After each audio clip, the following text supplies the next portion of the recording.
It was early Saturday morning, the kind of morning that looks completely ordinary at first glance. The city outside was slowly waking up. Cars passed in the distance. Sunlight filtered softly through the curtains, painting the kitchen in warm, quiet tones. Everything felt stable, predictable, safe. Daniel stood in the kitchen making coffee, still half asleep, moving out of habit more than thought. The sound of the coffee machine filled the silence. In the other room, Emma was still asleep, and for a brief moment, everything in their life looked exactly like it always had. But sometimes the most dangerous moments in life don't look dangerous at all. They look normal. Daniel checked his phone absent-mindedly while waiting for the coffee to finish. That's when he noticed it. Emma's phone was on the kitchen counter, and it lit up. Just once. A notification appeared on the screen. "Lucas, I miss you already." Daniel didn't react immediately. Not because he didn't see it clearly, but because his mind refused to give it meaning at first. He stared at it. 1 second, 2 seconds, 5 seconds. Then he picked up the phone slowly, as if doing so would somehow make it less real. He read the message again, and something inside him shifted.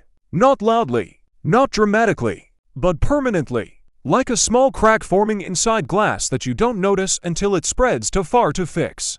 Daniel and Emma had been together for 5 years. To anyone looking in from the outside, they were the definition of a stable couple. They had a shared apartment in a quiet part of the city. They had routines, shared responsibilities, shared friends, shared history. They looked like the kind of couple that had already made it. The kind of relationship people envied without knowing the details. But what people see from the outside is never the full story. Inside the apartment, things had slowly changed over time. Not in a dramatic way, not with arguments or fights, but in something quieter. Distance. Daniel had started working more hours over the past year. At first it was temporary. A project, a deadline, a busy season. But busy seasons have a way of becoming permanent. Emma understood at first, or at least she told herself she did. She would say things like, "Don't worry, I get it. Work is important." And Daniel would smile, grateful for the understanding. But understanding something and feeling it emotionally are two different things. And slowly, Emma stopped feeling like Daniel was really present, even when he was physically there. Dinner conversations became shorter. Long pauses became normal. Silence filled the space between them more often than words did. At first, neither of them addressed it, because addressing it would mean admitting something was wrong, and neither of them wanted to be the first to say it. So instead, they adapted. They stopped asking deep questions. They stopped sharing small emotional thoughts. They stopped reaching for each other the way they used to. And in that silence something else began to form. Something neither of them noticed at first. Lucas worked at the same company as Emma. He wasn't loud. He wasn't flashy. He wasn't the type of person who demanded attention. He was simply present.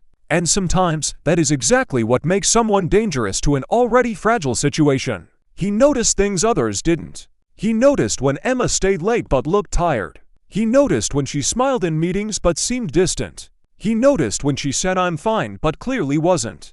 And unlike most people, he didn't just move on. He stayed in the conversation. At first, it was work-related.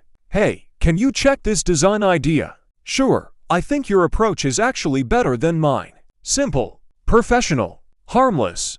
Then it slowly changed. Coffee breaks together. Small jokes during lunch. Longer conversations after work. Then personal topics. Then emotional topics. Emma didn't notice the shift immediately, because it didn't feel like a shift. It felt like relief. Someone listening. Someone asking questions. Someone paying attention. Things she had started to miss at home without realizing it. And Lucas gave her exactly that. Not all at once, but gradually, step by step, until it became normal. And once it becomes normal, it becomes dangerous. Daniel noticed small changes, but he didn't know how to interpret them. Emma checked her phone more often. She smiled at messages he couldn't see. She became slightly more distant during dinner. But when Daniel thought about asking her, he stopped himself. Because what if he was overthinking? What if he sounded controlling? What if nothing was actually wrong? So he stayed quiet. And in relationships, silence is never empty. It always fills itself. In this case, it was filling itself with something Daniel didn't yet know about: Lucas. But at this stage, it wasn't yet betrayal. It was just distance. Or so it seemed. Emma didn't notice the exact moment things changed. That's the strange part about emotional shifts. They rarely announce themselves. They don't come with warnings. They don't feel like decisions. They feel like small habits. At first, it was just messages. Nothing serious. Nothing she would have considered important. Lucas. Long day today. Emma. Yeah, exhausting. Lucas. You always handle too much on your own. Simple conversations. But they started to feel necessary. Like something she looked forward to without admitting it. Because at home, things were still quiet. Not peaceful quiet. Just absence quiet. Daniel would come home tired. Eat dinner. Scroll his phone. Sleep earlier and earlier. They still lived together. But emotionally, they were starting to live separate lives in the same space. One evening, Emma sat on the edge of the bed after work. Her phone vibrated. Lucas. You okay? You seemed off today. Emma hesitated before replying. Because the truth was she wasn't okay. She just didn't say it out loud anymore. Emma. Just tired. Lucas. You say that a lot. That line stayed with her longer than it should have. Because Daniel used to notice things like that. Used to ask follow-up questions. Used to care in a way that felt active. Now it felt passive. Like living next to someone who assumed you were fine unless you broke in front of them. And Emma didn't want to break. So she stopped speaking about it. But Lucas filled that silence instead. Daniel wasn't stupid. He just didn't have proof. But he felt it. Emma laughed at her phone more often. She turned it face down when he entered the room. She smiled at something he wasn't part of. And every time Daniel noticed, he told himself the same thing. You're imagining it. Because the alternative was uncomfortable. One night, while they were eating dinner, Daniel tried. Hey, we haven't really talked properly in a while. Emma looked up. I talk to you all the time. Daniel paused. That's not what I mean. Silence. Emma nodded slowly. I've just been stressed. And Daniel accepted that answer. Not because he believed it, but because he didn't know how to challenge it without creating conflict. So he stayed quiet again. And silence, once again, did what it always does. It grew. It didn't happen suddenly. It was gradual. First, it was emotional support. Then personal conversations. Then comparisons.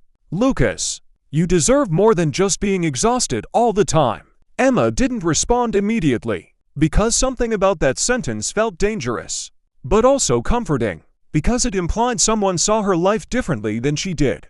One night, Daniel came home late. Emma was on the couch, phone in hand, smiling slightly. She quickly locked the screen when he walked in. Too quickly. Daniel noticed, but again said nothing. Time passed, and neither of them mentioned the growing emotional gap. Until their anniversary came closer. Daniel started planning. A restaurant. A gift. A moment to reconnect. He believed effort could fix distance. Emma wasn't sure anymore, because now there were two emotional realities in her life. One with Daniel, one with Lucas. And both felt incomplete without the other. That realization scared her, so she avoided thinking about it. The night before the anniversary, Emma sat alone. Her phone lit up again. Lucas, tomorrow's your anniversary, right? Emma, yeah. Lucas, are you happy? That question stayed on the screen for a long time, because it wasn't simple, and she didn't have a simple answer anymore. Finally, she typed, I don't know. And that was the first honest message she had sent in a long time. Daniel planned the evening carefully, not because he was trying to impress Emma, but because he was trying to repair something he couldn't fully name yet. He chose a restaurant they had visited years ago, the first year of their relationship, when everything still felt easy, when silence didn't feel heavy. He arrived early, checked his phone, adjusted his shirt, looked at the table again, making sure everything felt right. Because Daniel believed small details mattered. Emma arrived a few minutes later. She looked beautiful, but distracted. Like her body was present, but her mind was somewhere else. Hey, Daniel said softly. Hey, Emma replied. They sat down. For a moment, neither of them spoke. That silence felt different from usual. Not comfortable. Not peaceful. It felt loaded. like something was about to happen. Daniel reached into his jacket. He placed a small box on the table. Emma looked at it. "What's this?" she asked. Daniel smiled slightly. "Just something small." Emma opened it. A bracelet. A small star charm. For a second, her expression softened. It wasn't fake. It was emotional. "Daniel," she said quietly, "you remember what I said about stars?" he asked. Emma nodded. "They stay even when everything else disappears." Daniel nodded. "I thought maybe this could be something like that." Emma looked down at the bracelet, and for a moment, guilt passed through her face. Fast, but real, because she knew something Daniel didn't. Something sitting between them at that exact moment. Emma's phone vibrated. Once, then again. She didn't open it immediately, but Daniel noticed. That small hesitation, that split-second reaction. Emma turned the screen face down, but Daniel had already seen the change in her expression. "Work?" he asked. Emma paused. "Yeah, probably," but her voice wasn't certain, and Daniel noticed that too. Something inside him tightened slightly. Not anger, not suspicion, just awareness. They ordered food, talked about small things. Work, weather, random memories, but nothing deep, nothing real. At one point, Daniel tried again. "Do you feel like we've been distant lately?" Emma looked up, caught off guard. "I don't think so," she said, but she didn't sound convinced. Daniel nodded slowly. "I just miss how things used to feel." Emma didn't answer immediately, because she missed it too, but for different reasons. Halfway through dinner, Emma's phone lit up again. "Lucas, hope your night is going okay." Emma stared at it. Longer this time. Daniel saw her face change. Not fully, but enough. "Emma?" he asked. She locked her phone quickly. "Sorry, work thing." But the word sorry came too fast, too automatic, and Daniel felt something he couldn't explain. Not proof, not certainty, just instinct. A feeling that something was happening outside of him after dinner. They walked outside together. The air was colder now, the city louder. Emma walked slightly ahead. Daniel followed behind. And for the first time that night, neither of them reached for each other's hand. Not because they chose not to, but because it didn't happen naturally anymore. On the ride home, silence filled the car. Different from before. Heavier. More aware. Emma looked out the window. Daniel kept his eyes on the road. Neither of them said what they were thinking, but both of them were thinking the same thing in different ways. Something is not right anymore. The next morning started like any other morning. Too normal, too quiet, too unaware of what was about to happen. Emma left the apartment in a rush. She was late. She forgot something she never usually forgot. Her phone. It stayed on the kitchen counter, face up, silent. Daniel noticed it after she left. At first, he didn't think much of it. He was just going to move it aside, put it somewhere safe, wait for her to come back. That's what he thought. But then it lit up.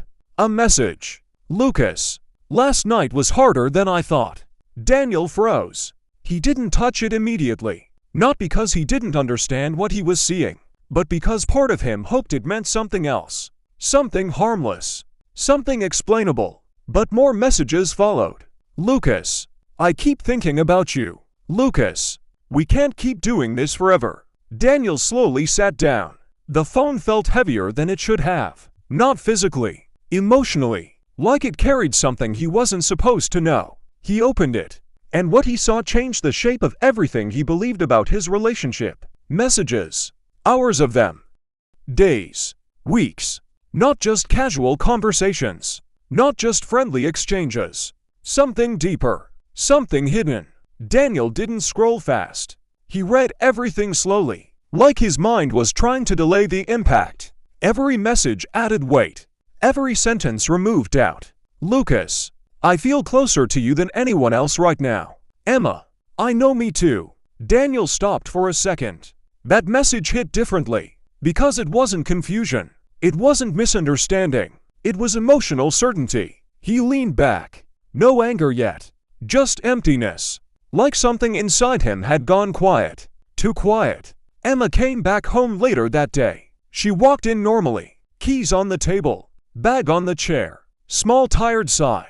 Then she saw Daniel, sitting still, the phone in front of him, and she stopped immediately. No words were needed. Not yet. The silence said everything first. Emma's voice was barely audible. Daniel, I can explain. He looked up slowly, and that look alone made her realize something. This wasn't confusion anymore. It was clarity. How long? He asked. Emma didn't answer immediately, because now, the answer mattered in a way it hadn't before. A few months, she finally said. Daniel nodded once, slowly, like he was absorbing something heavy. I didn't mean for it to happen, Emma said quickly. Daniel didn't react. Not immediately. Then he spoke. Quietly. That's what everyone says when they let it happen anyway. Emma flinched. Because it wasn't shouted. It wasn't emotional. It was final. A truth she couldn't argue with. Silence filled the room. Not empty silence. Heavy silence. The kind that ends something without announcing it. At the same time, Lucas sat alone in his apartment, staring at his phone, realizing something he had avoided thinking about. This was no longer a hidden connection. It was a real situation, with real consequences. He typed a message to Emma, paused, deleted it, typed again, then stopped completely. Because for the first time, he understood. There was no version of this where nobody got hurt. Daniel stood up, slowly, not dramatic, not rushed, just finished. He took his keys, looked at Emma once, then walked out. No shouting, no final argument, just absence. And Emma stayed standing in the middle of the room, realizing something terrifying. The consequences had already started, and she couldn't pause them anymore. After Daniel left, the apartment didn't feel empty immediately. It felt unreal, like the world had paused but forgotten to resume. Emma stood in the middle of the room for a long time, not moving, not thinking clearly, just existing in the aftermath of something she could no longer undo. Then it hit her, not all at once, but in waves. Daniel was gone, and this time, it wasn't temporary. The silence in the apartment changed. Before, it was shared silence. Now it was empty silence. Emma tried to call Daniel. No answer. She texted him. No reply. At first, she told herself he just needed space. But hours turned into days. And space turned into distance. And distance turned into reality. She replayed everything in her head. Not just the betrayal, but the slow build-up to it. The ignored conversations. The emotional distance. The moments she didn't speak up.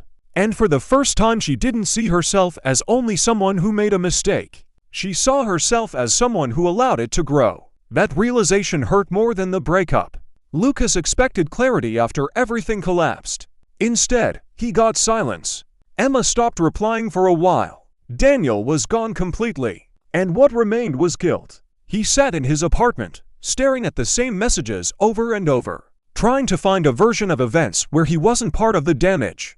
But there wasn't one. He typed messages he never sent, deleted them, because every version of communication now felt too late, too meaningless, too real. He finally understood something simple. He was not part of a love story. He was part of the ending of one.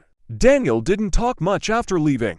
At first, his silence felt like anger. But it wasn't anger. It was processing. He replayed everything too, but differently. Not emotionally, structurally, trying to understand where things first broke. And he found no single moment. Just accumulation. Small emotional absences. Ignored signals. Unspoken distance. And that realization changed something in him. Because it removed illusion and replaced it with clarity. Weeks later, Daniel agreed to meet Emma. Not because things could be fixed, but because things needed closure. They met at a quiet cough. No dramatic atmosphere. No emotional setup. Just reality. Emma looked tired. Daniel looked distant. They sat down. No one spoke for a few seconds. Then Emma said quietly, "I never wanted to destroy what we had." Daniel nodded. "I know." That answer surprised her. Because it wasn't anger. It wasn't bitterness. It was acceptance. Then Daniel added, "But wanting and preventing are not the same thing." Silence followed. Not uncomfortable. Just final. They didn't get back together. They didn't argue. They didn't rewrite the past. They simply acknowledged it. And sometimes that is the only ending possible. Emma learned that emotional neglect can grow silently until it becomes irreversible.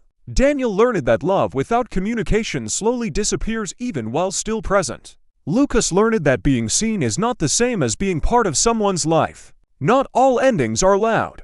Some are quiet, slow, invisible until they are already complete. The quiet distance between two people is not created in one moment. It is built over time, through silence, through avoidance, through emotional absence. And once it reaches its final stage, there is no single moment that can reverse it. Only understanding, only consequences, only time. End of story.